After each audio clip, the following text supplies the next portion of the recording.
আচ্ছা কোণার্ক বিষয়ে তুমি সবু সঙ্গে ধারণা দিও। তুমি কোণার্ক বিষয়ে জানিছ তো? কোণার্ক মন্দির কোটি ଅଛି? কোণার্ক মন্দির কোটি? পুরীর চন্দ্রভাগা ହେଲା ଏଠି କୋଣାର୍କ ମନ୍ଦିର ଅଛି। କୋଣାର୍କ ଏମିତି ଚାରୁ କଳା ପରିପୂର୍ଣ୍ଣ, କଳା ଭାସ୍କର୍ଯ୍ୟରେ ପରିପୂର୍ଣ୍ଣ।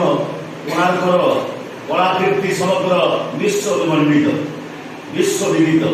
ସମସ୍ତେ କୋଣାର୍କର କଳାକୁ ଆଖି ଆଗରେ ରଖନ୍ତି। ସେ ସମୟରେ ଯୋଉ କାରିଗର, ସେ ସମୟରେ ଯୋଉ ବିନ୍ଧାନୀ, ସେ ନିହାନ ମୁନରେ ସୁଞ୍ଚି ମୂଲ ଠାରୁ ଆହୁରି ନିଖୁଣ ଚିତ୍ର ସବୁ ପଥର ଖଣ୍ଡରେ ନିର୍ମାଣ କରି ଅଛନ୍ତି। କୋଣାର୍କ ଏକାଙ୍କିକାର ଯିଏକି ଲେଖକ ହେଉଛନ୍ତି ଭଞ୍ଜକିଶୋର ପଟ୍ଟନାୟକ। ଭଞ୍ଜକିଶୋର ପଟ୍ଟନାୟକ ଲେଖକ ପରିଚୟ। ସ୍ୱାଧୀନତା ପରବର୍ତ୍ତୀ କାଳର ଓଡ଼ିଆ ନାଟକ ଏକାଙ୍କିକା ସ୍ରଷ୍ଟାଙ୍କ ମଧ୍ୟରେ ଭଞ୍ଜକିଶୋର ପଟ୍ଟନାୟକ ଅନ୍ୟତମ। ସେ କଟକ ଜିଲ୍ଲାର ସାଲେପୁର ନିକଟବର୍ତ୍ତୀ ଛଣିପୁର ଗାଁରେ ଜନ୍ମଗ୍ରହଣ କରିଥିଲେ। କିରାଣୀ ବୃତ୍ତି କରିଥିବା ଭଞ୍ଜକିଶୋର ପ୍ରକୃତିରେ ଥିଲେ ନାଟ୍ୟ ରଚୟିତା, କଳାକାର। ତାଙ୍କ ରଚିତ ନାଟକ ଗୁଡ଼ିକ ମଧ୍ୟରେ ଝଡ଼ ରାତି, ପ୍ରେମ ପୁଷ୍ପ, ପରିଣତି, ଦେବୀ, ମାଣିକ ଯୋଡ଼ି, ଜୟମାଲ୍ୟ, ଅଗ୍ନି ପରୀକ୍ଷା, ସାତ ଘର, ଏଇ ଯୁଗର ଝିଅ, କାଶ୍ମୀର ବେଗମ, ବୁଲାନ୍ଦ ଆଦି ଉଲ୍ଲେଖଯୋଗ୍ୟ। ସେ ରଚନା କରିଛନ୍ତି ବାଣ ହରଣ, ଅଗ୍ନି ପତଙ୍ଗ, କୋଣାର୍କ, ଧରଣୀ, ମାଇଲଖଣ୍ଡ, ବାଜିରାଉତ ଆଦି ଏକାଙ୍କିକା। ଓଡ଼ିଶା ସାହିତ୍ୟ ଏକାଡେମୀ ଓ ଓଡ଼ିଶା ସଙ୍ଗୀତ ନାଟକ ଏକାଡେମୀ ଦ୍ୱାରା ନାଟକ ରଚନା ପାଇଁ ସେ ପୁରସ୍କୃତ ହୋଇଛନ୍ତି। କୋଣାର୍କ ଏକାଙ୍କିକାରେ କୋଣାର୍କ ମନ୍ଦିରର ଦଧିନୋକ୍ତି ବସିବା ପ୍ରସଙ୍ଗ ନାଟ୍ୟାୟିତ। ଜାତି ପାଇଁ ବାଳକ, ଧର୍ମାଳ ଆତ୍ମୋତ୍ସର୍ଗ, ମା ଠାରୁ ପୁଅର ବିଦାୟକାଳୀନ କାରୁଣ୍ୟ ଓ ଶିଳ୍ପୀର କଳା କୁଶଳତା ପ୍ରଭୃତି ଚିତ୍ରିତ ବା ବର୍ଣ୍ଣିତ। ସେ ଥିଲେ ଜଣେ ନାଟ୍ୟକାର। ଭଞ୍ଜକିଶୋର ପଟ୍ଟନାୟକ ଥିଲେ ଜଣେ ନାଟ୍ୟକାର। ସୁଖ ଦୁଃଖ ସମୁଦ୍ଭୂତି ନରରସରେ ନିରନ୍ତରମ୍ ପଞ୍ଚାଳିକା ରସ ପରାତନ୍ତ୍ରାଙ୍କ ପରିକୀର୍ତ୍ତିତା ପ୍ରଖ୍ୟାତ ବଂଶ ରାଜର୍ଷି ଧୀରୋଦାତ ପ୍ରତାପବାନ ଏକ ଏବ ଭବେତଂ ଶୃଙ୍ଗାର ବିରୟ ବା ଅଙ୍ଗମନ୍ଦିର ସାର ସର୍ବେ କାର୍ଯ୍ୟ ନିର୍ଭଣେ ଅଭୂତ ଗୋପୁଚ୍ଛାକର ସମାଗ୍ରନ୍ଥ ବନ୍ଧନ ତସ୍ୟ କୃତିତମ୍ ଏତଦ୍ହି ନାଟକସ୍ୟ ଲକ୍ଷଣମ୍। କାବ୍ୟ ହେଉଛି ଦୁଇ ପ୍ରକାର। କାବ୍ୟ କେତେ ପ୍ରକାର? ଦୃଶ୍ୟ କାବ୍ୟ ଆଉ ଶ୍ରବ୍ୟ କାବ୍ୟ। ଦୃଶ୍ୟ କାବ୍ୟ, ଶ୍ରବ୍ୟ କାବ୍ୟ। ଶ୍ରବ୍ୟ କାବ୍ୟ କହିଲେ କଣ ବୁଝ? ଶୁଣିକିରି ଯୋଉ ଘଟଣାକୁ ଆମେ ବୁଝିପାରନ୍ତି, ଅନୁଭବ କରନ୍ତି, ପୁରାଣ ଶାସ୍ତ୍ର ବିଭିନ୍ନ କାହାଣୀ, ବିଭିନ୍ନ କଥା ଶୁଣିକିରି ଆମେ ଯୋଉଗୁଡା ଅନୁଭବ କରନ୍ତି, ମନେ ରଖନ୍ତି, ତାକୁ କୁହାଯାଏ କଣ? ଶ୍ରବ୍ୟ କାବ୍ୟ। କି କାବ୍ୟ? ବୁଝିଲ? କାବ୍ୟ କେତେ ପ୍ରକାର ହେଲା? କଣ କଣ? ଶ୍ରବ୍ୟ କାବ୍ୟ। ଦୃଶ୍ୟ କାବ୍ୟ ଯାହାକୁ ଆମେ ଦର୍ଶନ କରିବା, ଯାହାକୁ ଦେଖିବା ଅଭିନୟ ମାଧ୍ୟମରେ କାବ୍ୟକୁ ଗ୍ରହଣ କରିବା। ମନେକର ରାମାୟଣ। ରାମାୟଣ ଗୋଟେ ମହାକାବ୍ୟ। ସେ ରାମାୟଣକୁ ପରିବେଷଣ କରାଯାଉଛି କୋଉଠି ନା କେତେ ଜଣ ଅଭିନେତା, ଜଣେ ରାମ ହେଇଛି, ଲକ୍ଷ୍ମଣ ହେଇଛି, ରାବଣ ହେଇଛି, ସୀତା ହେଇଛି, ସେ ଯୋଉ ଅଭିନୟ, ସେଟା ହେଲା ଦୃଶ୍ୟ କାବ୍ୟ। ପାଲା ଆମେ ଦେଖୁଛେ, ଦାସକାଠିଆ ଆମେ ଦେଖୁଛେ, ଭାରତ ଲୀଳା ଆମେ ଦେଖୁଛେ, ଗୀତିନାଟ୍ୟ ଆମେ ଦେଖୁଛେ, ମାନେ ନାଟକ ଆମେ ଦେଖୁଛେ। ଏହା କି କାବ୍ୟ? ଦୃଶ୍ୟ କାବ୍ୟ। ବିଶ୍ୱନାଥ କବିରାଜ ସଂସ୍କୃତ অলঙ্কার শাস্ত্রকার বিশ্বনাথ কবিরাজଙ୍କ ভাষাରେ কাব্যেষু নাটকম রম্যম। কাব্যেষু নাটকম রম্যম। কালিদাসଙ୍କ ଭାଷାରେ ମଧ୍ୟ ସେଇଆ କାବ୍ୟେଷୁ ନାଟକମ ରମ୍ୟମ। ତତ୍ର ରମ୍ୟମ ଶାକୁନ୍ତଳମ। ଶକୁନ୍ତଳା ନାଟକ, ଦୁଷ୍ୟନ୍ତ ଶକୁନ୍ତଳା ନାଟକ ସବୁଠାରୁ ସୁନ୍ଦର। ଯାହା କାଳିଦାସଙ୍କୁ ସେକ୍ସପିୟର ଭାବରେ ପରିଚୟ ଦେଇଛି। ଇଂରାଜୀ କବି ସେକ୍ସପିୟର, ତାଙ୍କ ସହିତ ତାଙ୍କଠୁ ଆହୁରି ଅଧିକ ଜ୍ଞାନୀ କାଳିଦାସ। ଯାଅ ନାଟକ ସବୁ ମୁଁ କହିଲି ନାଟକ ମୁଖ୍ୟତଃ ବିଷାଦ ପଞ୍ଚସନ୍ଧି, ସମକାନ୍ତରା ସନ୍ଧି, ବିଳାସ ଧୈର୍ଯ୍ୟାଦି ଗୁଣ ଥବ, ନାନା ବିଭୂତି ନାନା ରସ ନିରନ୍ତର, ନାନା ରସ ଥବ ନାଟକରେ। ବୀର ବିଭତ୍ସ, ହାସ୍ୟ, ରୌଦ୍ର, ଭୟାନକ, ଶୃଙ୍ଗାର, କରୁଣ, ଶାନ୍ତ, ଇଏ ରସ ସବୁ ନାଟକରେ ଥବ। ନାଟକରେ ବୀର ରସ ଅଛି। ବର୍ତ୍ତମାନ ତମେ ନାଟକ ଦେଖୁଛ ଭିଲିଆନ ଆଇଲା ସାର୍ ମ୍ୟୁଜିକ ଗୁଡ଼ା ହଉଛି ଗୋଟା ଭୟଙ୍କର ମ୍ୟୁଜ ହଉଛି। ଭିଲିଆନ କମନ ଡାଇଲଗ ହଉଛି ଆକ୍ସିଡେଣ୍ଟ ହବ। ଆକ୍ସିଡେଣ୍ଟ ମାନେ ଦୁର୍ଘଟଣା, ଦୁର୍ଘଟଣା ମାନେ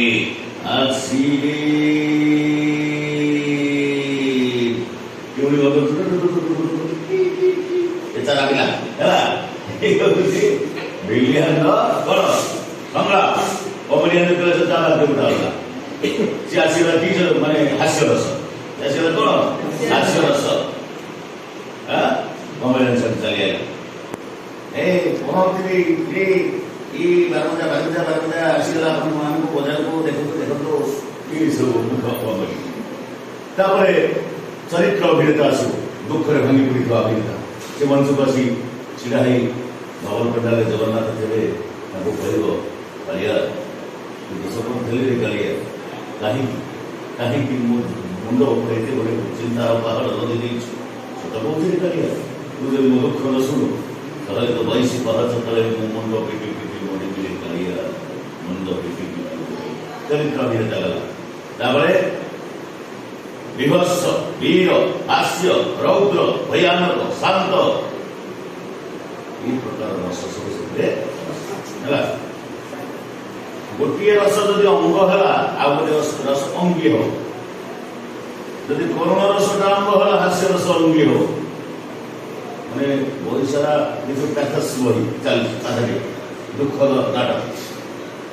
ଦୁଃଖ ସିନ୍ ପରେ ଯାତ୍ରା ଦେଖିଥାଉ ସିନ୍ ପୁରା ବଡ଼ ହେଲା କାନ୍ଦିକି ବ୍ୟସ୍ତ ହଉଥିବେ, ସାଙ୍ଗେ ସାଙ୍ଗେ ଆସିବ ହସ, ସାଙ୍ଗେ ସାଙ୍ଗେ ହସ, ବୁଝିଲା। ସେଇ ପ୍ରକାର ଚିନ୍ତା କରି ନାଟକକାର ଲେଖେ। ତାହେଲେ ନାଟକରେ କେତେ ଗୁଡ଼ିଏ ଦୃଶ୍ୟକୁ ନେଇ ଗୋଟିଏ ଅଙ୍କ, କେତେ ଗୁଡ଼ିଏ ଦୃଶ୍ୟକୁ ନେଇ ଗୋଟିଏ ଅଙ୍କ, କେତେ ଗୁଡ଼ିଏ ଗୋଟେ ପ୍ରଥମ ଦୃଶ୍ୟ, ଦ୍ୱିତୀୟ ଦୃଶ୍ୟ, ତୃତୀୟ ଦୃଶ୍ୟ, ଚତୁର୍ଥ ଦୃଶ୍ୟ, ପଞ୍ଚମ ଦୃଶ୍ୟ, ଏମିତି ସାଧାରଣତଃ ଦୃଶ୍ୟକୁ ନେଇ ଗୋଟିଏ କ'ଣ ଅଙ୍କ ହବ। ଇଏ କିନ୍ତୁ ଗୋଟିଏ ଅଙ୍କ, ଗୋଟିଏ ନାଟକ ନୁହେଁ। ଗୋଟେ ନାଟକଟା 10 ଅଙ୍କ ପର୍ଯ୍ୟନ୍ତ ରହିପାରେ। ତତ୍ରାଙ୍କ ପରିକୀର୍ତ୍ତିତା 1ରୁ 10 ପର୍ଯ୍ୟନ୍ତ ତା ଭିତରେ 8 ଅଙ୍କ, 7 ଅଙ୍କ, 5 ଅଙ୍କ ବିଶିଷ୍ଟ ଥାଇପାରେ। କିନ୍ତୁ ଏକାଙ୍କିକା ନାଁ ହେଲା କ'ଣ ନା ୟା 10, 5 ଅଙ୍କର ମାତ୍ର ଗୋଟିଏ ଅଙ୍କରେ ତା ଭିତରେ କେତୋଟି ଦୃଶ୍ୟ ଅଛି। ବୁଝିଲା। ନାଟକ ବିଷୟରେ ଧାରଣା ଦିଆଗଲା ବା ଏକାଙ୍କିକା ବିଷୟରେ ଧାରଣା ଦିଆଗଲା। ଭଞ୍ଜକିଶୋର ପଟ୍ଟନାୟକଙ୍କ ବିଷୟରେ ଆମେ ଜାଣିଲେ। ତାପରେ କୋଣାର୍କର ଅଭିନୟ ଆମେ ଆରମ୍ଭ କରିବା। ଓକେ। ଚନ୍ଦ୍ରଭାଗା ତୀର, ସୂର୍ଯ୍ୟୋଦୟ, ସୂର୍ଯ୍ୟକୁ ନମସ୍କାର କଲେ ନରସିଂହ ଦେବ, ପାଖରେ ଛିଡ଼ା ହୋଇଥାନ୍ତି ଶିରେଇ ସାନ୍ତରା ଆଉ ରଥି ପ୍ରଭୃତି। ଇଏ ହବ ନରସିଂହ।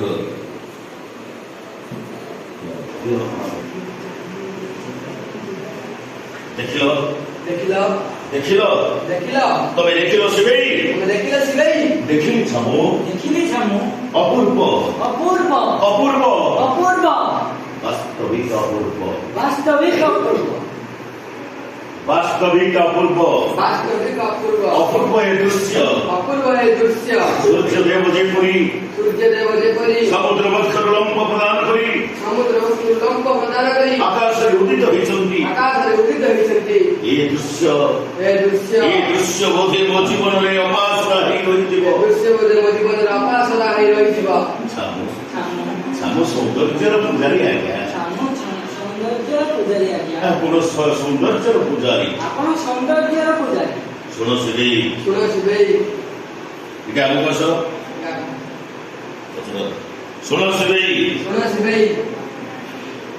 शुभ प्रभात मो मांकर शेष इच्छा मोर मन पड़ुछि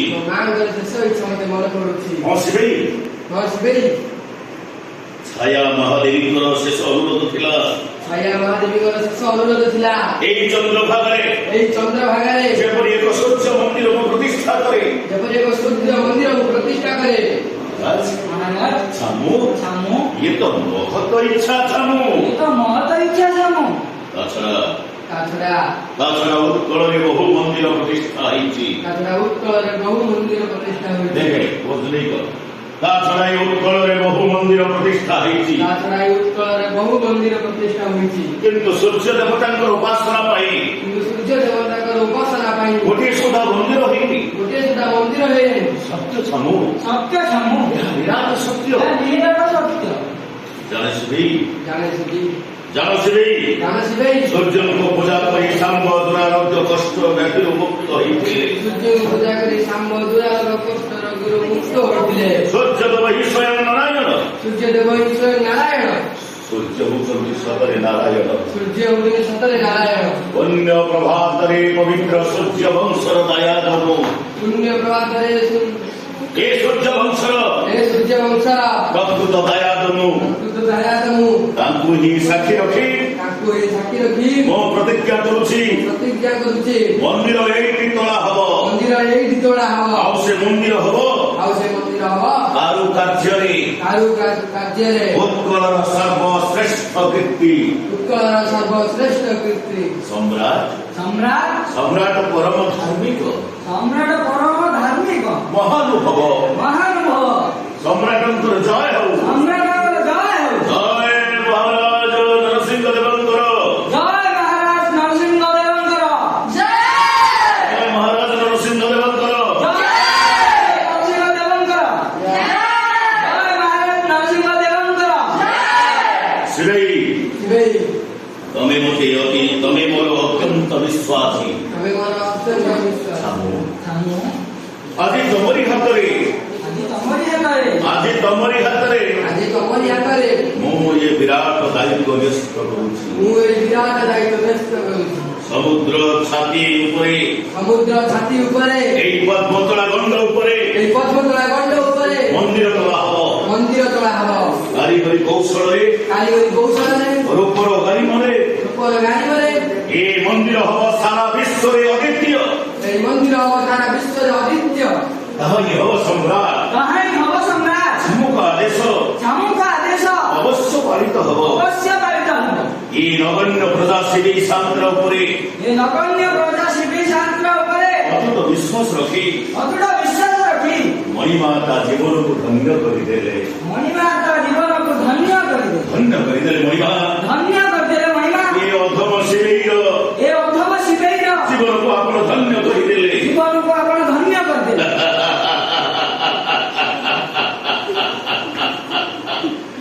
ଶିବେଇ এই ଆରେ ଆସ রাস ଅନ୍ୟ ସମୟରେ ଆମେ ଆଲୋଚନା କରିବା। অন্য সময়ে আমি আলোচনা করিবা। ବର୍ତ୍ତମାନ ବିଳମ୍ବ ହଉଛି। বর্তমান বিলম্ব ହେଉଛି। ତଥାପି ଛାମୁ ଯଥା ଆଜ୍ଞା ଛାମୁ